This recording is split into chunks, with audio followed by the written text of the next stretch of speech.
수가성 여인을 예수님께서 만나셔서 그와 대화하는 내용들이 요한복음 4장에 거기 기록되어져 있다. 자, 근데 오늘 이 말씀을 많은 사람들이 오해해서 저 수가성에 있는 사마리아 수가성 여인이 남자를 밝히는 여자다, 성적으로 타락한 여자다. 그래서 잘못된 그런 해석을 이제까지 많이 해왔습니다.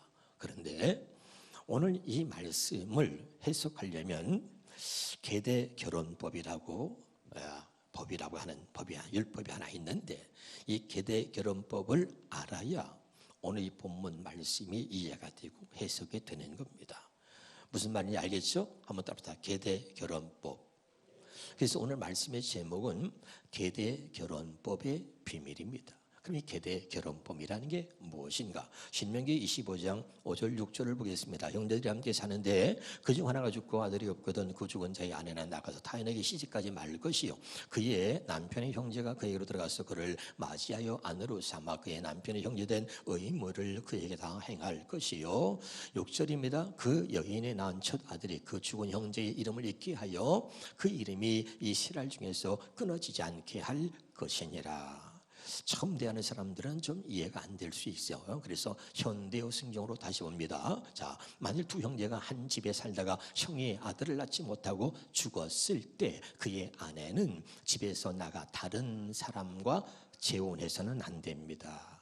자, 읽으면서 여러분 이해가 되죠? 자, 그의 동생이 형수를 아내로 맞아. 잘 들으세요. 그의 동생이 형이 죽었어. 그럼 그의 동생이 형수를 아내로 맞아 살아야 합니다. 이것이 동생의 의무입니다. 그 다음에 그래서 그가 낳은 첫 아들은 죽은 형의 아들로 삼아. 그래서 형의 이름이 이스라엘에서 끊어지지 않게 해야 합니다. 참 중요해요. 이것이 그 당시에 있었던 계대 결혼법이라는 거예요. 자, 참 신기한 법이지요. 네. 형이 죽었다. 그러면 자식이 없는데 형이 죽었어요. 그러면 동생이 형수하고 결혼해서 그 형수에게 이제 자식을 낳게 해서 첫 번째 난 아들을 그 형의 대를 잇도록 하는 거예요. 할렐루야. 그래서 이스라엘에서 그 이름이 끊어지지 않도록 해라. 형의 이름이 끊어지지 않게 하라. 이거죠. 다시 이것을 우리가 신약에 와서 이런 법이 있다는 것을 신약에 와서 또 이야기하고 있죠. 마태복음 22장입니다. 선생님이여 모세가 일렀으되 사람이 만일 자식이 없이 죽으면 그 동생이 그 아내에게 장가들어 형을 위하여 상속자를 세울지라 하였나이다. 우리 중에 칠형제가 있었는데 마지가 장가들었다가 죽어 상속자가 없으므로 그 아내를 그 동생에게 물려주고 그 둘째와 셋째로 일곱째까지 그렇게 하다가 최후에 그 여자도 죽었나이다. 그런즉 그들이 다 그를 취하였으니 부활 때에 7명 중에서 누구의 아내가 되겠습니까? 현대어 성경을 한번 다시 볼까요? 자, 선생이 모세는 만일 어떤 사람이 자녀가 없이 죽으면 그 동생이 그 형수와 결혼하여 죽은 사람의 재산을 상속할 아들을 낳아주어야 한다고 하였습니다. 이건 뭐라고요? 계대 결혼법이다. 이제 그다음에 그런데 우리 이웃에 칠형제가 살고 있었습니다. 그들 가운데 첫째가 결혼해 살다가 죽었는데 아들이 없었습니다. 그래서 이 형수는 둘째와 결혼하였습니다. 둘째도 아들이 없어 죽었고 그 여자는 다음 동생과 결혼하여 차례로 일곱째 동생까지 내려갔습니다. 그 후에 그 여자도 죽었습니다. 이 여자가 칠형제를 모두 자기 남편으로 삼았으니 부활 때에 이 여자는 칠형제 중 누구의 아내가 되겠습니까? 자, 당시에 이것이 계대 결혼법이라는 것이 이런 법이 있었다는 것을 설명하고 있는 겁니다. 할렐루야. 자, 우리는 이해할 수 없지만 이 계대법을 율법으로 정하셨다. 자, 이것은요. 제가 성경을 보다가 놀랐는데요.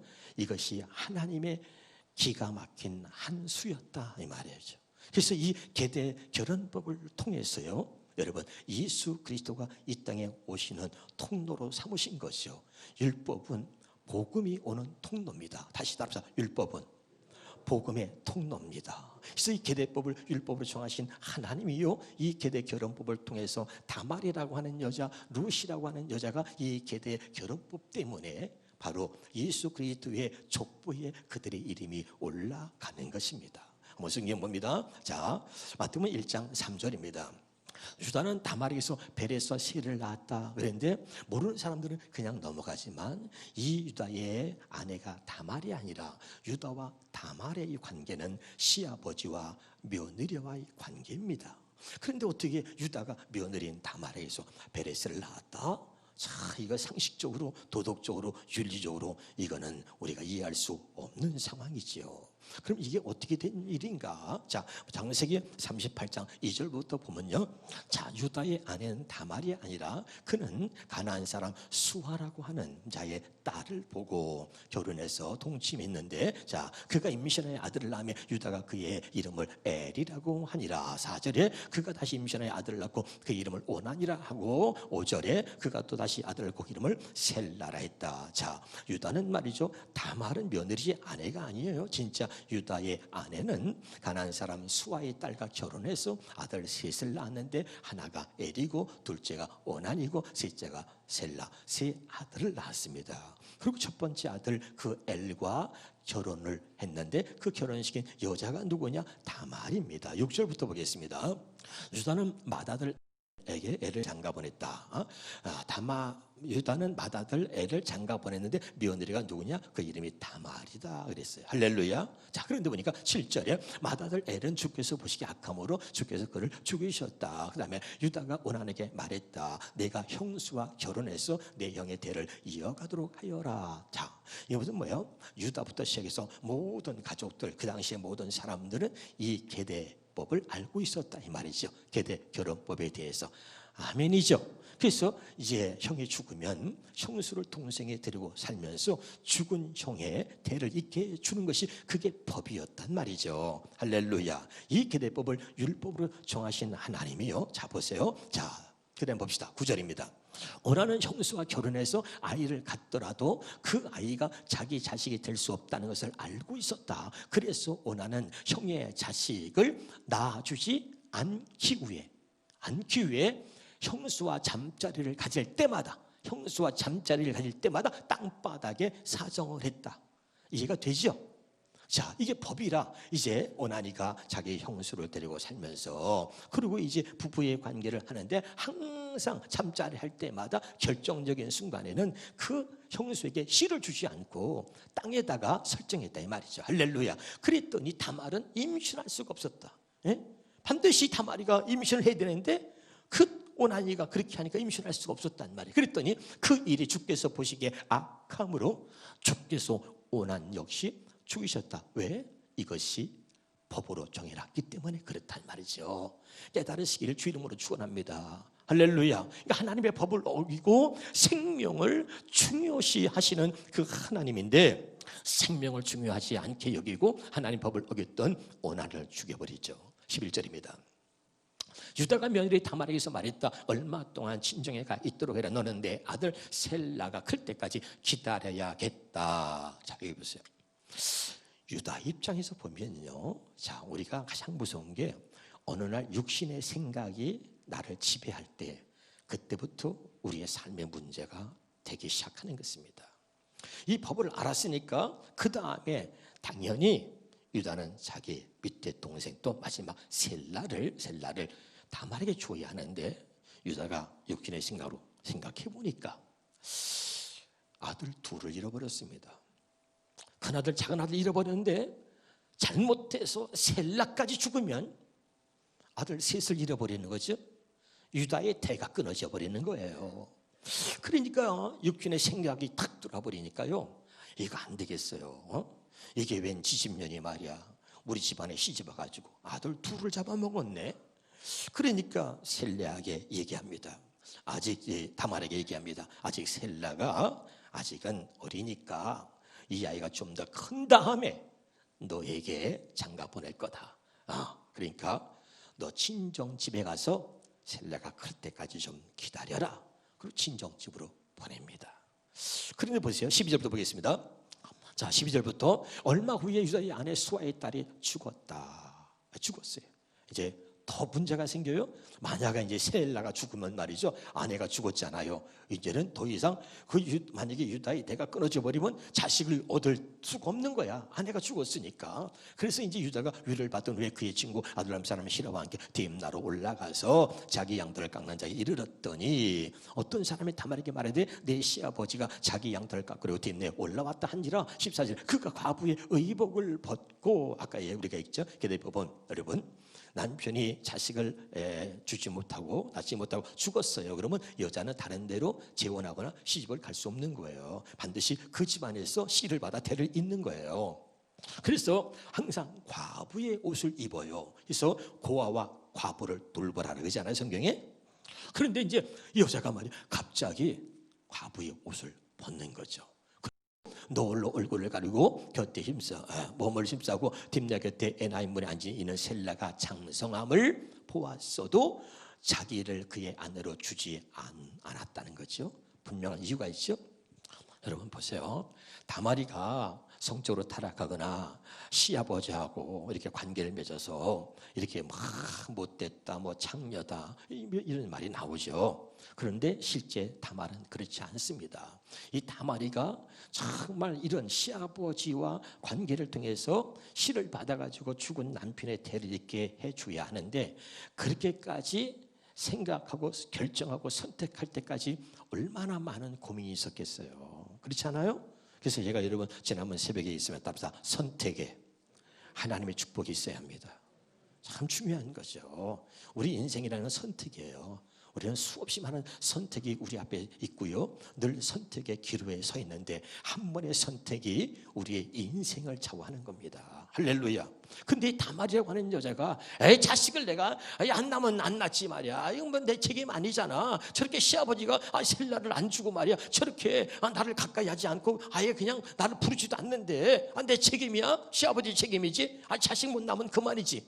그런데 그렇지 않고요.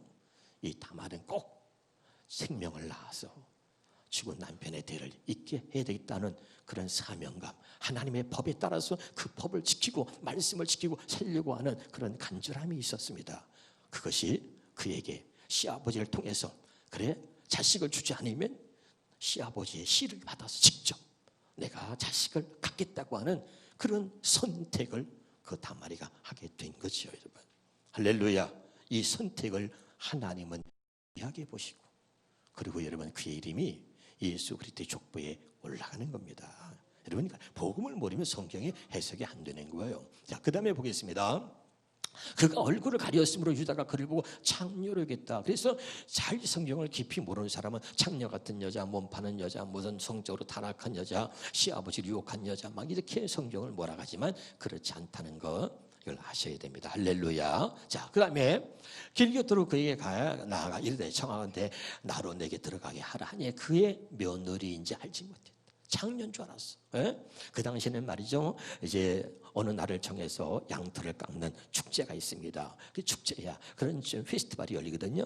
그런 축제에 모든 사람들이 모여서 양털을 깎기도 하고 축제이기 때문에 음식도 나누고, 그 다음에 몸 파는 여자들이 창녀들이 있어서 여러 가지 그런 어떤 그 향락의 문화가 있었단 말이죠. 무슨 말인지 알겠죠?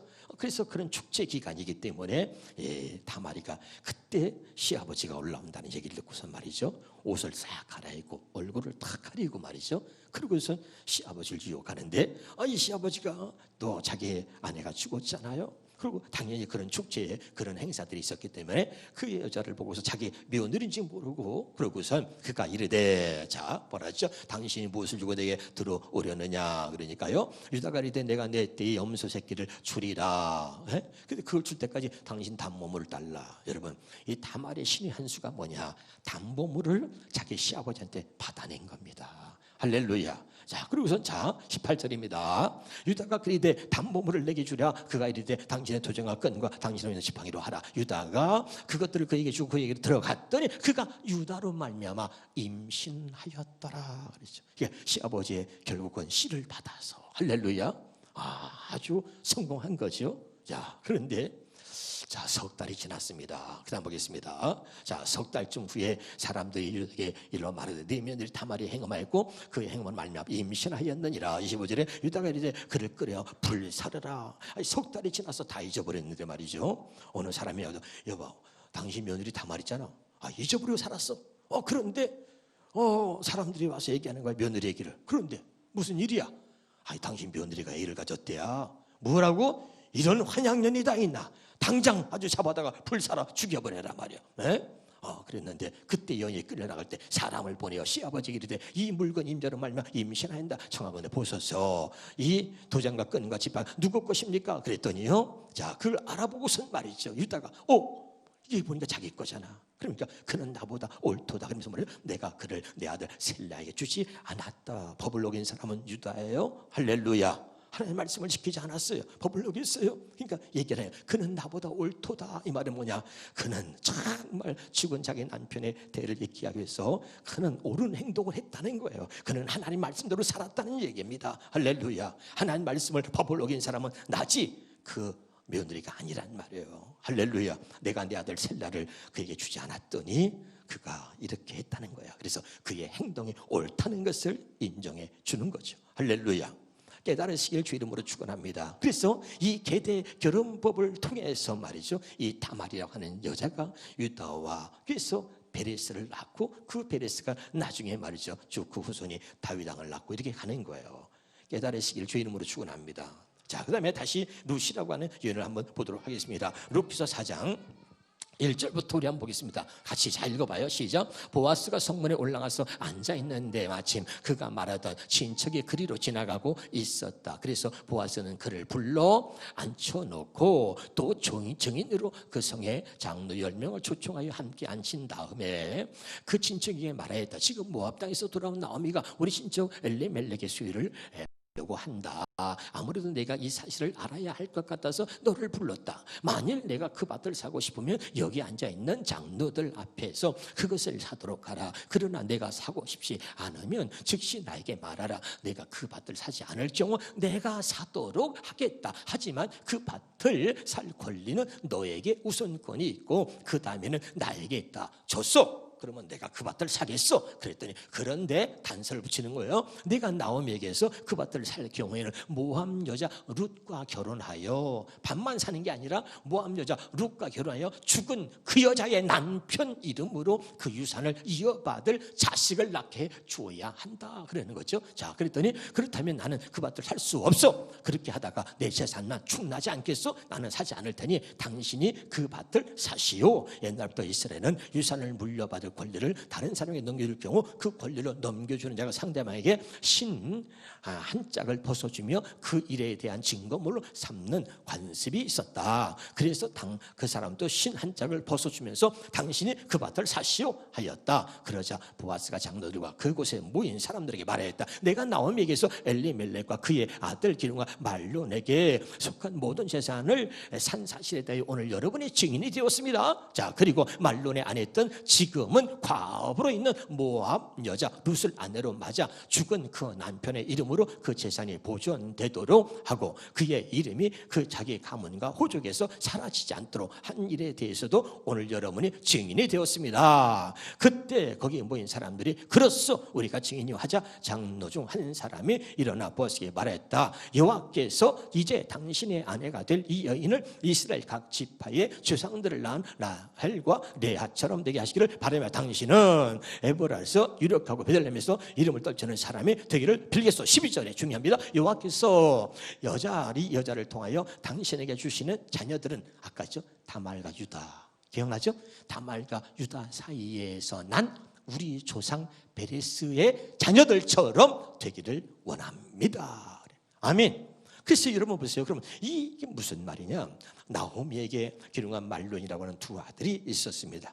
자, 흉년이 드니까 이 나오미 가족들이 이제 모압 땅으로 이주해 갔는데 거기서 10년을 살았는데 거기서 두 아들을 결혼시킵니다. 그래서 거기서 얻은 며느리가 오르바와 룻이거든요. 그런데 참 불행하게도 두 아들이 죽고 남편이 죽었습니다.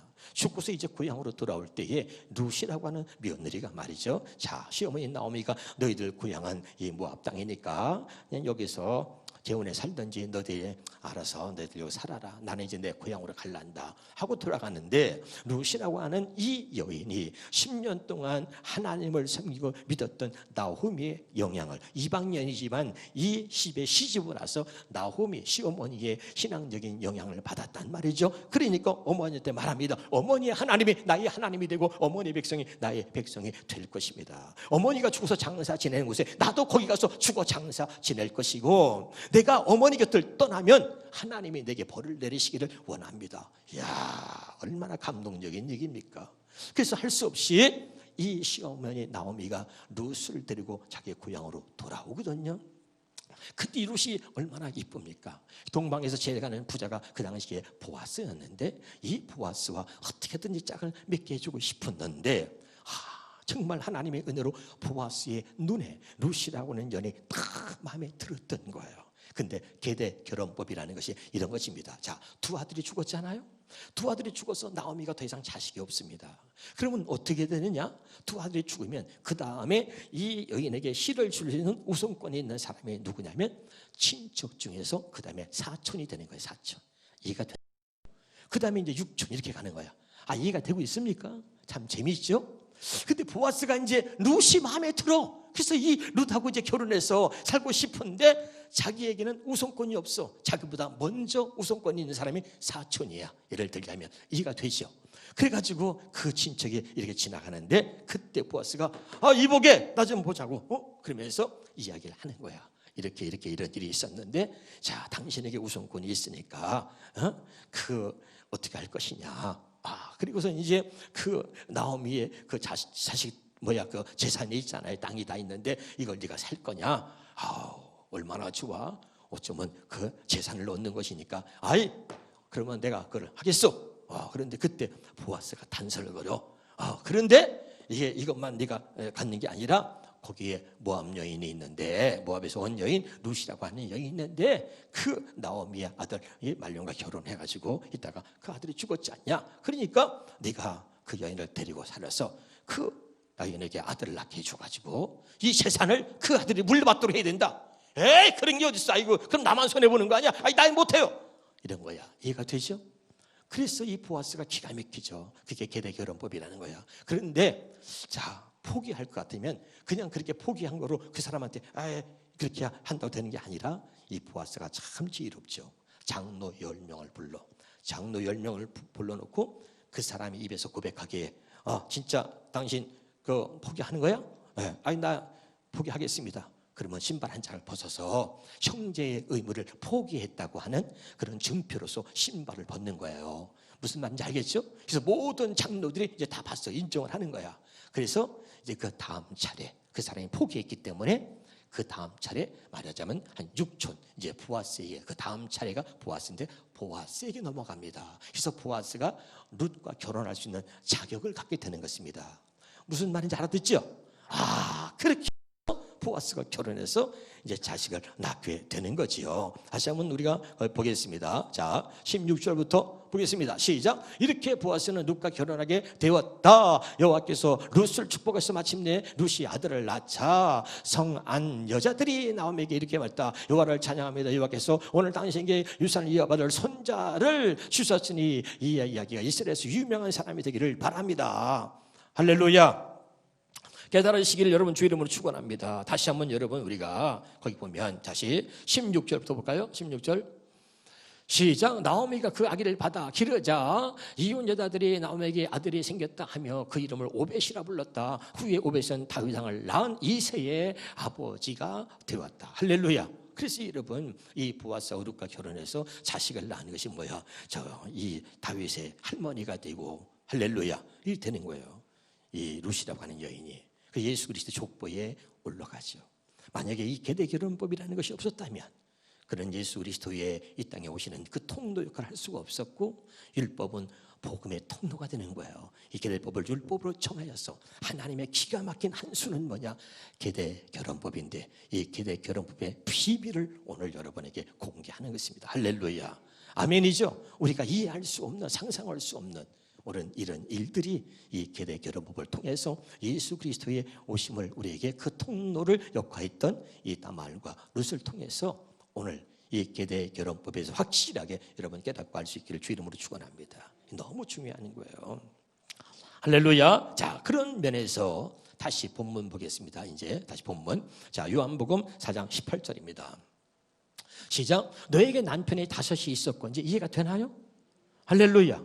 그러니까 이 계대 결혼법에 의해서 이 여인은 말이죠. 자, 이렇게 자식을 얻고자 어쩔 수 없이 계대 결혼법에서 남자가 아니에요. 남편이죠. 할렐루야. 이렇게 이런 운명에 이런 삶을 살게 되었다는 것을 얘기하는 거예요. 그때 예수님을 만나는 거죠. 우리가 오해하는 거. 자, 요한복음 4장 6절 7절 보겠습니다. 또 거기서 야곱의 우물이 있더라. 예수께서 길 가시다가 피곤하여 우물 곁에 그대로 앉으시니 때가 6시쯤 되었더라. 7절입니다. 자, 사마리아 여자 한 사람이 물을 기르러 물을 기르러 왔음에 예수께서 물을 좀 달라고 하시니 그래요. 할렐루야. 자, 우리가 이제 많은 사람들이 이 사마리아 수가성인 여인을 보고 성적으로 타락한 여자다, 남자를 밝히는 여자다, 예수님을 꼬시려고 대낮에 꼬시려고 그랬다, 뭐 이렇게 해석을 하는 것 중에 하나가 바로 여기에 근거하고 있는데, 여기서 말하는 6이라고 하는 거야. 6절에 6이라고 하는 것은 정오를 말하고 있다고 이야기하면서, 이 이스라엘의 여자들은요 항상 물 기를 때 저녁때가 물을 길러 나오는 거야. 물을 길러 언제 나온다고? 저녁 때.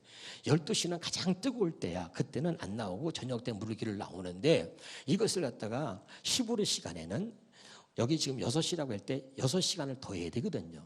그러니까 낮 12시라 이거야. 이해가 되죠?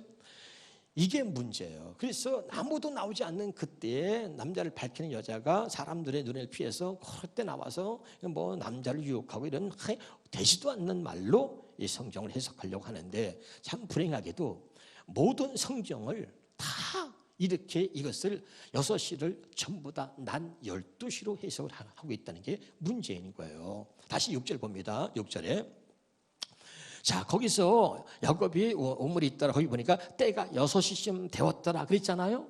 자, 이걸 현대의 성경으로 볼게요. 현대의 성경으로. 자, 다른 성경으로 봅시다. 자, 거기 봐요. 6시쯤 됐더라. 현대의 성경 봅시다. 시작. 거기 밑에 보면 여행이 피곤하여 우물가에 때는 낮 12시경이었더라. 시험으로 볼까요? 시험 말씀으로. 거기도 보면 때는 낮 12시다. 공동번 열어볼까요? 공동번으로. 자, 거기 보니까 이미 정오에 가까웠다. 그러죠. 이거 전부 다 6시로 해석하는데 이 모든 해석들이 다 잘못된 거예요. 자, 이게 보세요. 문제가 여기 있는데, 자, 마태, 마가, 누가 복음에는요 이 모든 시간은 히브리 시간입니다. 그러니까 거기다가 6시간을 더해야 돼. 예수님이 예를 들어서 뭐 3시가 됐는데 어딘 컴컴해졌다 하면 6시간을 더했단 말이죠. 할렐루야. 그런데 요한복음만큼은 히브리 시간을 사용한 게 아니라 로마 시간을 사용했습니다. 할렐루야. 그러니까 여기서 말한 6시는 그냥 6시, 저녁 6시를 말하는 거예요. 알아듣고 있나요?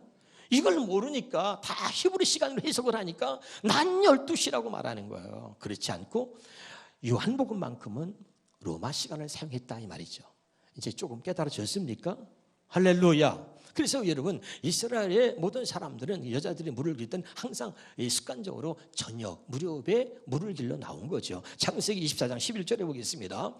창세기 24장 시작. 낙타를 성 밖에 우물 곁에 끌렸으니 저녁 때라. 뭐라고요? 저녁 때라. 여인들이 물을 기르러 나올 때, 항상 물을 길러 나올 때가 언제냐? 저녁 때 6시예요. 할렐루야. 그래서 지금 여기 요한복음에 말하는 것은 로마 시간으로 말 그대로 그냥 6시라 이 말이에요. 할렐루야. 그런데 꼭 이거를 정오라고 6시를 더해서 그렇게 다 성경에 해석되고 있는데 잘못된 것이고, 다시 말합니다. 마태, 마가, 누가 복음에는 히브리 시간을 사용했고 바로 이 요한복음만큼은 로마 시간을 사용했다 이 말이에요. 할렐루야. 깨달으시기를 주 이름으로 축원합니다. 다시 한번 보겠습니다. 요한복음 거기 4장 9절을 보겠습니다. 자, 오늘 이 사마리아 여인이 타락한 여자가 아니라 어떤 여인인지 확실하게 말씀을 드립니다. 다 시작. 사마리아 여자가 이르되 당신은 유대인으로서 어찌하여 사마리아 여자인 나에게 물을 달라 하나이까. 이는 유대인이 사마리아가 상종하지 않았다는 거예요. 할렐루야. 그러니까 여러분, 사마리아 사람들은 원래는 말이죠, 북이스라엘이 BC 700년경에 그 아수르에게 멸망을 당하고 그러고 나서 포로로 끌려갔다가 그들이 말이죠, 정말 이방 문화를 받아들이고 이방인들을 받아들이면서 저들이 말이죠, 이방인들과 몸을 섞고 이방인 문화를 받아들이고 이방신을 받아들이면서 그들이 타락했다 이 말이죠. 그래서 진짜 여러분, 유대인들은 그들이 타락했다는 것 때문에 그래서 사마리아 땅을 밟지 않으려고 그랬고 사마리아인과 상종하지 않았다 이 말이에요. 아멘. 그러나 여러분, 기억할 게 하나 있습니다. 이 여인은 이미 하나님이 택한 여인이라는 걸 알아야 돼요. 아무리 타락한 곳이라도 어디든 여러분 가도요, 하나님의 사람, 택한 사람, 믿음의 사람은 항상 있는 거예요. 자, 4절 봅니다. 4절. 자, 시작. 사마리아를 통과하여야 하겠는지라. 예수님이 갈릴리로 가시는데 사마리아를 통과하여야. 왜 사마리아를 통과해 가셨느냐? 저는 여러분 이렇게 하나님께 영감을 하고 은혜를 받았어요. 사마리아에 누가 있었느냐? 그 어려운 가운데서 믿음을 지키고 살 수 없는 그런 환경 가운데서 믿음을 지키고 하나님의 계대법을 지키면서 그리고 믿음의 대를 잇고 언약의 대를 이으려고 남편을 5씩이나 바꾸는 경험까지 하면서 그렇게 믿음을 지키고 살았던 한 여인, 사마리아 여인을 만나시려고 그 사마리아 땅으로 가신 거예요. 이것이 하나님 뜻인 줄 믿으시길 바랍니다. 자, 그거 봅니다. 다시 요한복음 4장 12절부터 보겠습니다. 시작. 우리 조상 야곱이. 자, 여자가 뭐라 그러죠? 우리 조상 야곱이라 그랬죠. 이는 뭐요? 선택한 하나님 백성이고, 이는 뭐죠? 사마리아 수가성 여인이 언약의 백성이라는 거죠. 깨달으시길 바랍니다. 우리 조상이라고 말하는 사람, 야곱을 말할 때 그는 선택받은 사람이고 언약의 백성이라는 거예요. 깨달으시길 주 이름으로 축원합니다. 자, 그 다음에 계속 봅니다. 13절에. 자, 13절. 자, 예수께서 대답해 이르시되 이 물을 마시는 자마다 다 목마르려니 14절. 내가 주는 물은 마시는 영혼의 목마르지 아니하리니 내가 주는 물은 그 속에서 영생하도록 솟아나는 샘물이 되리라. 여자가 이르되 주여 그런 물을 내게 주사 목마르지도 않고 여기 물 길로 오지 않게 하옵소서. 이게 지금 무슨 말이에요? 그 야곱의 우물은요, 율법을 상징하고 있는 것입니다. 할렐루야. 그러니까 이 여자는 말이죠, 원래 첫 번째 언약만 알았고 첫 번째 언약 율법으로 살았던 여자였습니다. 그런데 이 여자는 언약을 알았기 때문에 이제 메시아를 기다렸는데 예수님이 왜 이 땅에 오시는지를 알고 있었어요. 할렐루야. 아멘. 그래서 예수님이 지금 만나서 여인과 얘기하는데 지금 무슨 얘기했냐? 첫 번째 언약 율법으로 사는 자들의 한계가 무엇인가를 이 여인을 통해서 보여주고 있는 거예요. 알아듣고 있습니까 지금? 할렐루야. 그래서 예수님이 내가 주는 물은 영생하도록 솟아나는 이런 물이다 얘기하는 거예요. 내가 주는 물은 목마르지 아니하려니와 하고 얘기하는 거예요. 아멘이죠. 중요한 얘기를 하고 있는 거예요. 자, 그 다음에 좀 보겠습니다. 20절부터 24절까지 보겠습니다. 시작. 우리 주상들이 이 산에서 예배하는데 당신들의 말은 예배할 것이 예루살렘에 있다 하더이다. 그 다음에 예수께서 이르시되 이 여자의 내 말을 믿으라. 이 산을 말고 예루살렘을 말고 또 너희가 어찌 너희가 아버지께 예배할 때가 이르리라. 22절. 너희는 알지 못하는 것을 예배하고 우리는 아는 것을 예배하노니 이는 구원이 유대인에게서 남이라. 23절에 아버지께서 예배한 참되게 예배하는 자들 영광 진리로 예배할 때가 오나니 곧 이때라. 아버지께서는 자기 이렇게 예배하는 자들을 찾으신다. 24절에 하나님의 영이시니 예배 예배하는 자가 영과 진리로 예배할지니라. 두 번째 예배에 관한 얘기하죠. 자, 시편 50편 5절에 뭐라 했죠? 나의 성도를 내 앞에 모으라. 그들은 누구냐? 나와 예배로 언약된 이들이다. 지금 이 여인이 예배를 가지고 얘기하고 있다는 얘기는 뭐예요? 그가 언약의 백성이라는 거죠. 다시 말합니다. 이 사마리아 수가성이 타락한 여자가 아니라 이는 하나님의 택한 자고 이는 언약의 백성이라는 걸 여러분 가슴에 새기셔야 됩니다. 할렐루야. 그 언약의 백성을 만나러 예수님이 사마리아 땅에 들어가신 거예요. 무슨 말인지 알아요? 이 성경을 잘 여러분 보고 복음이 아니면 이 성경이 해석이 안 되는 거예요. 그 다음에 또 무슨 얘기를 나눕니까? 그 다음에 25절 26절 봅시다. 시작. 여자가 이르되 메시아 곧 그리스도를 하는 이가 오실 줄을 내가 안다. 예수님이 오시는 걸 알고 있었단 말이에요. 그 다음에 그가 오시면 모든 것을 우리에게 알려주실 것이다. 할렐루야. 그러니까 여러분 두 번째 언약을 이루시려고 첫 번째 언약에 흠이 있어서 하나님이 첫 번째 언약을 폐하시고 두 번째 언약을 세우시려고 하나님께서 약속하셨고 두 번째 언약을 세우시려고 누굴? 예수 그리스도를 보내셔서 우리에게 두 번째 언약을 이루어주시는 거잖아요. 할렐루야. 그것을 이 사마리아 여인이 알고 메시아를 기다렸다 이 말이에요. 메시아를 기다렸다. 할렐루야. 그래서 그가 오시면 다 우리에게 알게 해주실 것이다. 얘기하는 거야. 지금요, 예배에 관한 얘기를 했습니다. 그 다음에 우리 조상의 우물에 관한 얘기를 하면서 우리의 조상 야곱이다 얘기를 했습니다. 그때 예수님이 우물에 관한 얘기가 내가 주는 물을 목마르지 아니하려니 이 얘기를 하고 있는 거예요. 예배를 하는데 예배 이제 장소의 문제가 아니라 그 예배는 뭐야? 신령과 진정으로 예배할 때가 온다. 아멘이죠. 예배를 받으시는 그 주체가 되시는 분이 뭐야? 우리 안에 오시는 거예요. 할렐루야. 그러니까 예배에 대한 개념이 또 바뀌는 거죠. 할렐루야. 이런 얘기를 쭉 하고 있는 거야. 그러면서 이 얘기를 하고 나니까 여자가 메시아가 난 기다리고 있는데 그 메시아가 오면 나게 될 겁니다. 예수님이 그때 네가 기다린 메시아, 내가 메시아다. 그랬더니 여자가 그 했던 내용의 얘기를 들으면서 내가 그렇게 기다렸단 말이야. 누가 이런 말을 하는 사람이 누가 있단 말이야. 내가 주는 물은 목마르지 아니하리. 그러니까 영생이 솟아나도록 주는 인물인데 이 여자가 이 말을 듣더니 주여 그런 물을 내게 주소서, 내게 주소서. 이런 말을 하는 사람은 이제까지 들어본 적이 없어. 근데 그런 말을 하고서 예배에 관한 얘기를 했는데 생전 들어보지 못한 얘기를 하고 있는 거야. 그런데 이런 얘기를 하는 사람이 누구야? 이런 얘기 할 수 있는 사람은 메시아밖에 없어.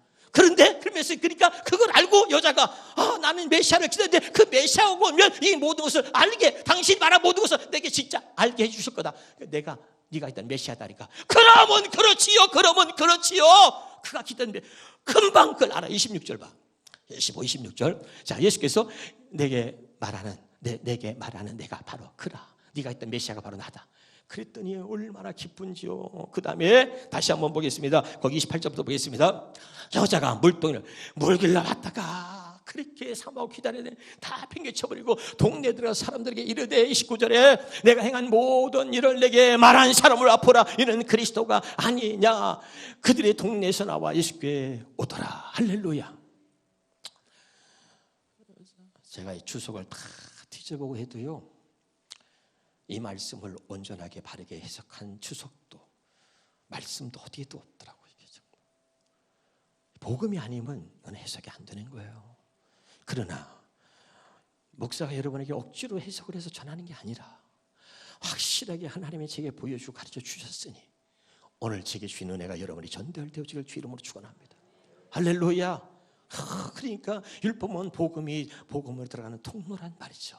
그러니까 하나님의 율법을 지키고 살았어. 그게 뭐야? 남편이 5씩이나 바뀔 만큼.